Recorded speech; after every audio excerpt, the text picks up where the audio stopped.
இப்போ நிறைய நமக்கு மிஷின்லாம் வந்திருக்கு. ஆனால் இந்த மாதிரியான வேலைகள்லாம் நம்ம கையிட்டு தான் செஞ்சு ஆகணும். எல்லாமே மிஷின் விட்டும் செஞ்சு ஆக முடியாது. எப்படி தான் உண்மை தானே? ஆமாம், விவசாயத்தில் தான் நம்ம உழைப்பு நிறைய இருந்தால் தான் நம்ம ஏதாவது சரி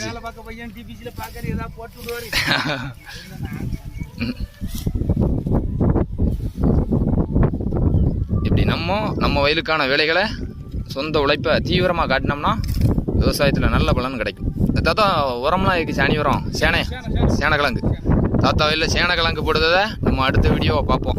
என்னைக்கு போட பிரியம்? ஒரு வாரம். இப்போ ஏற்கனவே நல்ல மழை, இந்த நிலத்தெல்லாம் உழுது இந்த சாணி உரத்தெல்லாம் செதறி தயார் பண்ணட்டும். அடுத்த வீடியோவில் தாத்தா சேனக்கிழங்கு போடுறது எப்படி நமக்கு சொல்லி தருவோம். ஆட்டும் எனக்கு தெரியும், தெரியாதவங்களுக்கு பார்க்கலாம்.